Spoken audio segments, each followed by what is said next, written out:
Bonjour les amis, c'est Niki pour les savoureux. Les amis, ce soir, je vous fais un poulet, ail et gingembre avec du bouillon de poulet. Et le bouillon de poulet, je prends celui des savoureux. C'est un bouillon sans gluten, sans sucre, qui est vegan. Il est vraiment excellent. Fait que, il y a vraiment un goût particulier, mais moi je l'adore.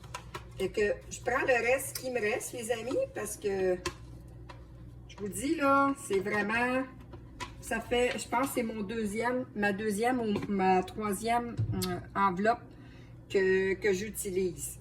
Donc, je ne mettrai pas mon bouillon tout de suite, mais je me fais une grande tasse d'eau chaude avec du bouillon de poulet. Et pour les épices, ce sera le poulet parfait des savoureux. C'est vraiment un mélange excellent. Je pourrais vous mettre les photos avec la vidéo et vous pourrez examiner ce qu'il y a dans le poulet parfait. Là, vous voyez, j'ai mon poulet ici. Ce que je vais faire, c'est que ce que je vais mettre à l'intérieur du poulet, les amis, je vais mettre des oignons. Et ça va être vraiment quelque chose d'assez particulier comme goût. C'est la première fois que je fais cette recette-là. Fait que là, je mets un demi-oignon et je vais mettre aussi du gingembre, de l'ail, excusez, de l'ail à l'intérieur. Et je vais mettre aussi une cuillère à thé de gingembre, en fait, en crème qu'on achète déjà en pot, mais je vais mettre aussi du gingembre frais.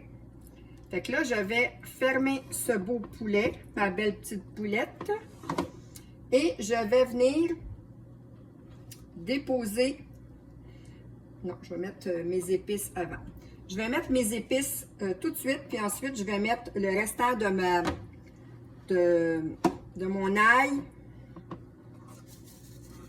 et de mon gingembre. Je vais le mettre dans autour de mon poulet. Fait que là, je vais bien badigeonner avec toutes les belles épices des savoureux. Ça, c'est quelque chose que quand vous arrosez votre poulet, vous pouvez toujours en rajouter des épices si vous trouvez que... Moi, j'ai mis quand même un bon 3 cuillères à table d'épices, là. Fait que pour le moment, je considère que c'est suffisant. Fait que là, ce que je vais faire, c'est que je vais ajouter mes oignons autour, quand même, pour qu'il y en ait dans le bouillon. Il va y en avoir dans le bouillon, donc.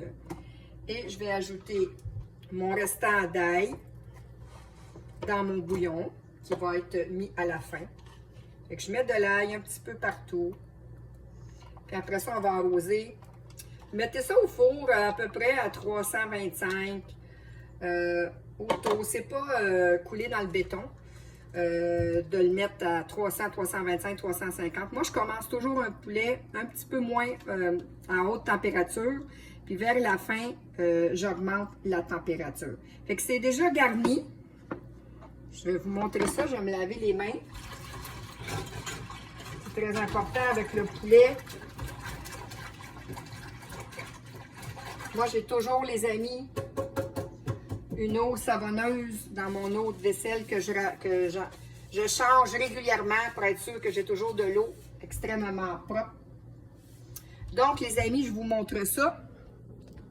Regardez ça. Fait que vous voyez, dans le fond, j'ai mis de l'ail, du gingembre et j'ai ajouté quelques morceaux d'oignon. Et là, ce que je vais faire, je vais ajouter mon bouillon de poulet, les savoureux, que je vais ajouter d'une shot avec une belle tasse d'eau chaude. Fait que vous voyez, je vais pouvoir l'arroser régulièrement jusqu'à ce que le tout soit cuit. Puis je vous en redonne des nouvelles. Il n'y a pas vraiment de recette en tant que telle. Je peux quand même vous l'écrire, le grosso modo. Mais moi, j'ai mis 3 cuillères à table d'épices poulet parfait, des savoureux. Et j'ai fait mon bouillon de poulet avec le bouillon de poulet des savoureux, sans gluten, sans sucre. Et Mais en fait, c'est vegan. Et tous les produits, en fait, sont aussi bio. Donc, poulet parfait, c'est la 3e fois que je cuisine avec. C'est vraiment excellent.